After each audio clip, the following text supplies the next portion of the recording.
Hi friends, എല്ലാവർക്കും എൻ്റെ ചാനലിലേക്ക് സ്വാഗതം.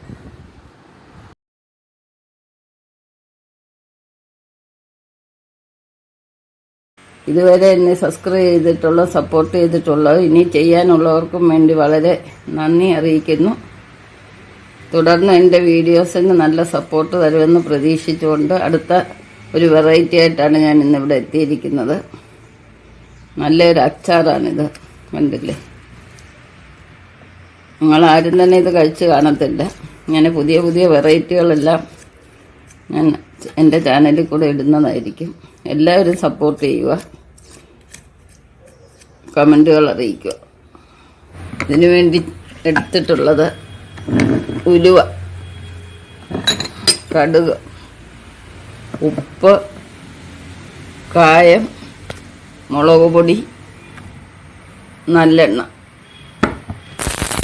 കടുകെല്ലാം പൊട്ടിയിട്ട് നമുക്കിതെല്ലാം കാണാം. ഉലുവയും നമുക്ക് ചെറുതായിട്ടൊന്ന് അനത്തിയെടുക്കാം. ഇത് നന്നായിട്ട് വേവിച്ചെടുക്കാം. എത്ര കൂട്ടാനുണ്ടായാലും ഒരു അച്ചാറുണ്ടെങ്കിൽ നമുക്ക് വളരെ ഇഷ്ടമാണ് ഊണിന്. കറ്റാർ വാഴയുടെ രണ്ട് സൈഡും കട്ട് ചെയ്തെടുത്തിട്ടുണ്ട്. ശ്രദ്ധിക്കുക, എപ്പോൾ ഉപയോഗിക്കാൻ എടുത്താലും നമ്മൾ ഭക്ഷ്യയോഗ്യമായിട്ടുള്ള കറ്റാർ വാഴ തന്നെ എടുക്കണം. പലതരത്തിലുള്ള കറ്റാർ വാഴയുണ്ട്, എല്ലാം ഒന്നും എടുക്കരുത്. ഭക്ഷ്യയോഗ്യമായിട്ടുള്ളത് മാത്രമേ എടുക്കാവൂ. എല്ലാം ചെറിയ പീസാക്കി എടുത്തിട്ടുണ്ട്. തിളച്ച വെള്ളത്തിലോട്ട് നോളച്ചിട്ട് മഞ്ഞൾപ്പൊടി ഇടുക.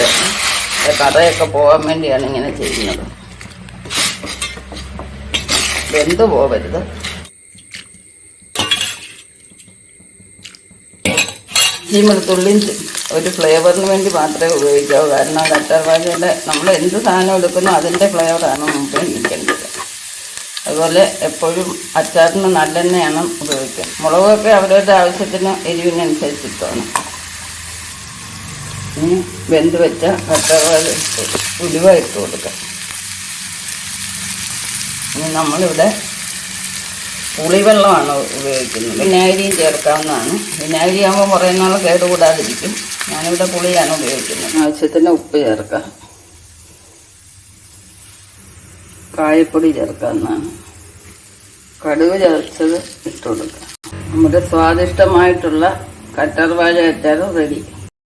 ഈ വീഡിയോ എല്ലാവർക്കും ഇഷ്ടപ്പെട്ടെന്ന് വിചാരിക്കുന്നു. നെക്സ്റ്റ് ഒരു വെറൈറ്റി ആയിട്ട് അടുത്ത വീഡിയോ കാണാം. Bye bye.